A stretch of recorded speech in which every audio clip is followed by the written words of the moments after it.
É. Gente da gente tem dívidas. E aí a gente conversa com a Patrícia para saber como administrar essas dívidas. Ai, Patrícia, por que a gente faz dívida? Pois é, a gente precisa aprender a não fazer. Gostou? Isso. A gente tem que aprender a não fazer, mas depois que fez. Depois que fez, vamos aprender como é que a gente sai, porque tem jeito, tá, né? Pra tudo tem jeito nessa vida. Tá, então assim, eu tenho dívidas, a Patrícia não sei se tem, mas eu tenho certeza que em casa tem muita gente que tem. Nós gravamos pessoas com dívidas, tirando aqui as suas dúvidas conosco agora. Primeira pergunta. Oi, Patrícia, eu sou a Deise. Eu queria saber se você tem alguma dica para quem quer sair do cheque especial, mas não consegue. Ah, boa. Boa, porque não é só a Denise, né, o nome dela? Não é só você, mas agora tem uma boa notícia, né? De vez em quando aparecem aí no mercado financeiro notícias boas, justamente em relação ao cheque especial. A gente até falou aqui umas 2 semanas atrás, tem regra nova, inclusive no YouTube do Mulheres tem lá, quem perdeu. Tem regras novas. Agora, se você entrou no cheque especial, sabe aquela bola de neve que você não consegue sair? Porque você cobre, aí precisa usar o cheque especial para pagar as contas, cai o salário, cobre de novo, você usa outra vez, então aquilo vai aumentando, parece que não vai acabar nunca. Agora ficou mais fácil porque o banco tem que oferecer um parcelamento. Antes não era assim, você podia pedir um parcelamento e o banco podia dizer, olha, não está disponível para você o parcelamento, você tem que esperar. Nessa espera, a sua dívida ia crescendo e ia ficando mais difícil de pagar. Agora, se você usar o limite do seu cartão, né, da sua conta, na verdade, o limite da conta corrente, se você usar por mais de 15% do limite durante um mês, o banco tem que apresentar um parcelamento para você poder pagar com parcelas fixas. Ficou mais fácil. Normalmente os bancos cumprem essas determinações, né, Patrícia? Sim, essa agora é uma determinação que está valendo desde o dia 1º de julho, então é nova. É recente, está agora fazendo um mês. Os bancos têm um prazo para se adaptar às novas regras, não é só essa regra, tem mais outras 2, mas eles têm que cumprir. Se o seu banco falar, nosso banco não está dentro dessa regra, tá sim, porque é uma regra da Febraban. Então é para todos os bancos. Isso. Próxima pergunta. Boa tarde, sou Paulo. Gostaria de saber o que a gente tem que fazer quando um escritório de cobrança nos liga cobrando uma dívida que nós não temos. Nossa, que dor de cabeça, Patrícia. É uma dor de cabeça e pior, é mais comum do que a gente imagina. Mas de onde eles tiram isso? Começa a me ligar sendo que eu não tenho essa dívida. Às vezes, a pessoa que preencheu um cadastro colocou o seu telefone, colocou um telefone errado. Pode ser que nem na minha casa, antigamente o telefone da minha casa era de uma farmácia. O que o pessoal liga para comprar medicamento e não sei o quê, eu digo que não é. Então, se essa farmácia tivesse alguma dívida, ia estar me ligando para cobrar, né?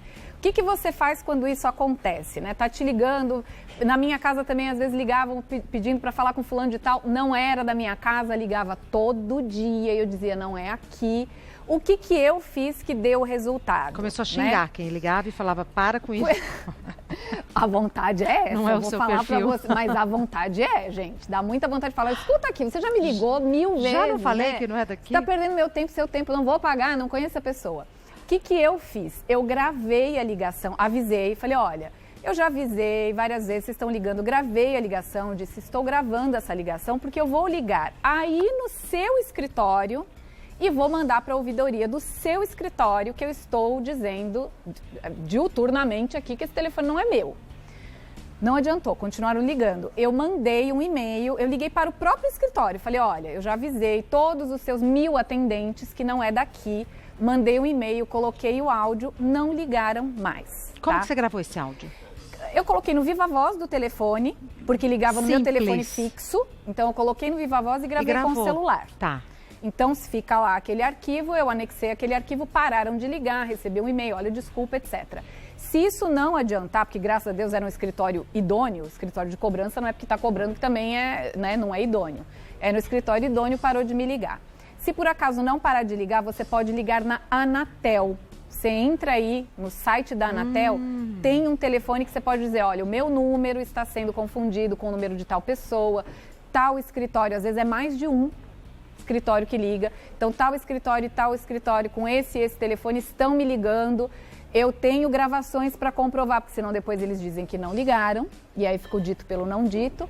Avisa quando vai gravar, porque senão a sua gravação não vale. Então você pode falar, olha, eu vou gravar essa ligação, porque eu vou fazer uso dela, etc. E aí vão parar de te ligar, faço votos, porque isso é muito chato. Muito chato. Né? Mais uma pergunta. Mais uma pergunta. Boa tarde, meu nome é Viviana. Eu gostaria de saber se quando a gente faz um financiamento e a gente atrasa 3 parcelas, é verdade que perde o bem? Um beijo, Regina. Ai, Viviana fofa. Um beijo, Viviana. Pois é, na verdade a coisa ainda é um pouquinho mais complicada, porque não é que você atrasa 3 e perde. Você pode perder, dependendo do tipo de contrato, já na primeira que você deixa de pagar. Nossa! O que acontece? Por que a gente tem, é bem rígido. A gente tem essa ilusão de que são 3 parcelas, etc. Por quê? Você atrasou, digamos que você comprou um carro, né? O carro é a garantia do financiamento, né? Ele próprio é a garantia. Então não pagou, a financeira vai lá e pega o carro de volta. O que acontece? Quando você deixa de pagar a primeira, dá 30 dias de vencida, e aí esse escritório, essa financeira, já pode dar entrada num pedido de retirada do bem. É que esse processo costuma levar entre 60 e 90 dias.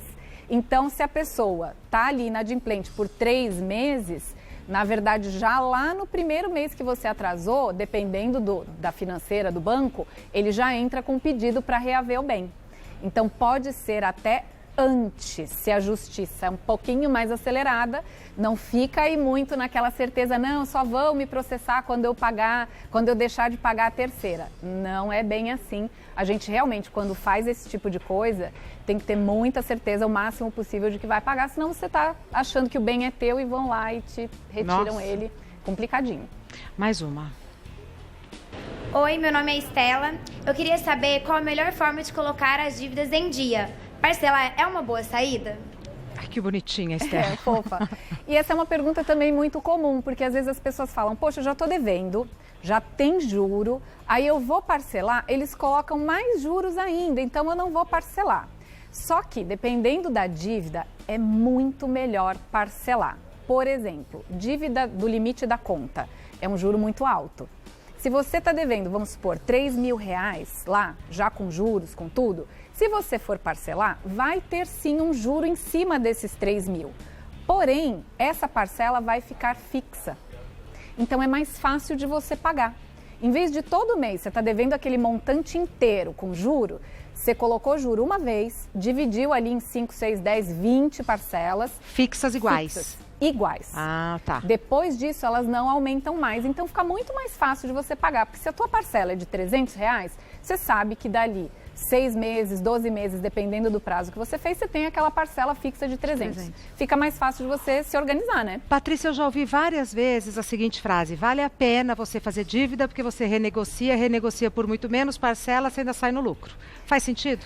Olha, isso pode fazer sentido ou não. Isso acontece às vezes? Acontece às vezes. Só que qual é o problema? Primeiro, essa livre negociação é livre. O credor pode aceitar ou não, porque o juro que o credor está te cobrando tem um contrato, né? Ele pode te cobrar, não é contra a lei. Obviamente que se for um contrato muito abusivo, se cair nessa lei de contratos abusivos, ok, isso é outra coisa. Mas gente que faz dívida com essa intenção, vou deixar vencer. Primeiro que teu nome vai sujar, né? Você vai deixar vencer, seu nome vai sujar. Se é de um financiamento que tem um bem como garantia, o bem vai ser retirado de você em algum momento, tá? E essa questão, vou negociar e vou pagar muito menos, pode não acontecer. Porque se o credor não arredar o pé, ele fala, não, você vai pagar exatamente o que você está devendo, você não tem como obrigá-lo, né? Tá. Então não vai muito nessa não. Ótimo. Né? Mais uma pergunta. Boa tarde, meu nome é Mauro e eu gostaria de saber se numa renegociação de dívida é melhor eu pagar uma parcela maior para acabar logo com a dívida. Ah, sim. Essa também é bem comum. Vou fazer uma parcela o máximo que eu posso pagar para me livrar da dívida. Isso não é uma estratégia muito boa. Sabe por quê? Porque imagina que você fica aqui com o teu orçamento para pagar aquela parcela alta, aí tem algum mês que acontece um imprevisto. Aí você não vai conseguir pagar. E aí vem juros em cima daquela parcela alta. Então, o que eu aconselho quando você vai parcelar? Seja mais conservador, né? Faz uma parcela menor e aí o mês que você tem mais dinheiro, você vai lá e paga 2. Você adianta, porque cada vez que você adianta uma parcela, você tem desconto de juro. Então é melhor você fazer uma pequena, é mais inteligente. Pelo menos assim, o mês que eu tô apertado tá garantido que uma eu consigo pagar. O mês que eu tô um pouco mais tranquila, eu vou pagando de 2 em 2, daqui a pouco eu consigo reduzir esse período e ainda ter um desconto em cada parcela que eu adianto. Então pensa sempre assim. Às vezes a gente quer, não, vou pagar logo, né? E pode ficar pior, né? Ótimo. Mais uma. Estamos respondendo bastante, né? Vamos! Oi, meu nome é Thaís. Eu gostaria de saber se existe vantagem em financiar um carro.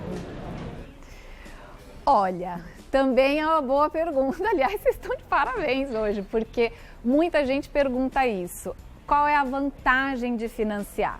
Olha, a vantagem é que você retira o carro na hora.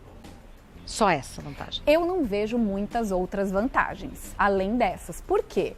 Porque você sabe que dependendo da taxa de juros e do prazo do financiamento, apesar da parcela ser pequena, quando você soma tudo que você pagou, você vai pagar no mínimo um carro e meio. No mínimo? No mínimo um carro e meio. Tem vídeo lá no meu canal mostrando que você paga mais até do que um carro e meio, fazendo esse financiamento que todo mundo faz, CDC, etc. Essa é a vantagem, você retira o carro na hora. Então, se você precisa de um carro para trabalhar, não posso esperar, ok, recorre ao financiamento, que de repente do seu trabalho é que vai vir ali o dinheiro para você pagar esse financiamento. Agora, se você pode esperar, né? Se você quer trocar o teu carro, vou financiar aqui a diferença. Se você pode juntar o dinheiro, aplicar esse dinheiro e ganhar juros, em vez de pagar juros, é melhor.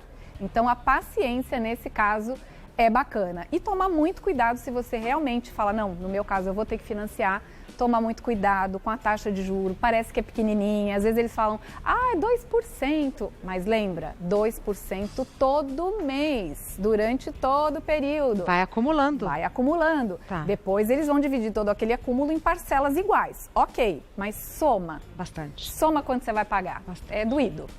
Mais uma. Oi, Patrícia, meu nome é Ana. Gostaria de saber como é que eu faço para organizar minhas contas e não cair nas dívidas. Legal. Bom, essa é a melhor maneira, né? Se organizar para não cair nas dívidas. Quem não está endividado, mas fica aí com a corda no pescoço, a minha dica é que você anote todos os gastos. Vira e mexe, a gente volta nesse assunto porque é muito necessário. Todos os gastos são todos os gastos? Manicure? Todos os gastos. O que você faz que é legal? Isso que você falou é muito, muito bacana. Por quê? Manicure, quando você vai fazer a tua planilha de orçamento, o que você vai pôr? Você vai pôr aluguel, conta de luz, conta de telefone. Você não vai pôr a manicure. Então. E aí você esqueceu dela. Só que você paga, né? Só que você paga e não percebe. Aí você chega no fim do mês e fala, meu dinheiro sumiu. E dinheiro não some. A gente gasta sem perceber. Então, 2 coisas que você pode fazer para organizar suas contas e não entrar nas dívidas. Primeiro, tenha o seu orçamento dessas contas maiores que você paga todo mês. Sem esquecer aquelas contas que a gente paga só de vez em quando, sabe? O IPVA, que você paga uma vez por ano, aí chegou outro ano, você nem tá lembrando, matrícula de escola, algum imposto. Coloca lá, tenha uma planilha para cada mês. Fora esse controle de você... Eu digo planilha, mas você pode anotar num pedaço de papel. Tanto faz, tá? Um caderno, tá valendo. O que você não pode esquecer? Dos gastos arbitrários, que é isso que a Regina está falando. A manicure, a brusinha, sabe aquela brusinha? O shopping com as amigas. Você tem que anotar, porque isso vai 10 aqui, 15 ali, 20 ali, e quando você vai ver, isso dá um dinheirão. Tendo essas 2 anotações, o que vai acontecer? Mas se eu fizer isso, eu não compro mais nada. Na verdade, você vai ver para onde o teu dinheiro está indo e você vai fazer escolhas melhores. De repente, você fala, gente, eu não percebi que eu estava gastando tanto comendo fora. Vou comer menos vezes. Não vou deixar de comer, mas eu vou diminuir um pouquinho porque está consumindo demais o meu orçamento, eu não tinha percebido. Então, isso te ajuda a fazer melhores escolhas, não a cortar tudo da sua vida, porque senão a vida fica chata demais, né? Mas tem uns períodos, eu acho, Patrícia Lages, que faz parte a gente não comprar nada. Que aí a gente se organiza e depois Exatamente. volta diferente. Essa coisa do comprar, às vezes é um vício que a gente não percebe, né? Sim, então, é um vício. Um tempo sem comprar nada. Sim, você desacostuma. Isso. Aí você compra o que de fato você precisa. A gente fica mais criteriosa, né? A gente chama de detox financeiro. Você faz um detox, você fala... Nossa, eu já fiz várias vezes. Não é bom? É ótimo. Gente, nem entro no shopping. Não é? E você se sente bem? Muito. As pessoas falam, não, mas eu vou me sentir mal, não vou poder comprar nada. Não, é ao contrário. É uma liberdade que você tem. Que você fala, dinheiro rende, de fato. E você fala, isso não me pertence. Eu compro quando eu precisar. É libertador mesmo. É libertador, é muito bom. Site da Patrícia Lages, bolsablindada.com.br. Ela citou o canal dela no YouTube, vale uma maratona, não é à toa que tem aquele monte de inscritos que tem. É uma maratona Patflix. É Patflix, e só vai crescer o número de inscritos. Obrigada. O canal dela no YouTube é Patrícia Lages, com G de gata. Adorei essa sua jaqueta. Gostou? E o livro, palestra, viagens? Olha, o livro tá bacana. Vamos ter mais palestras. Eu coloco tudo lá sempre no blog. A gente tem bastante coisa gratuita também. O blog é Bolsa Blindada. Isso. Inclusive, se você perdeu essas perguntas, como a produção me mandou, eu coloquei também lá, você perdeu alguma, tá tudo lá no blog hoje. E sempre que tiver palestra, evento, essas coisas, tá lá. Tá tudo lá. Né? Muito obrigada, meu amor. Bom final de semana, viu? Eu que agradeço, pra você também. Até semana que vem. Até.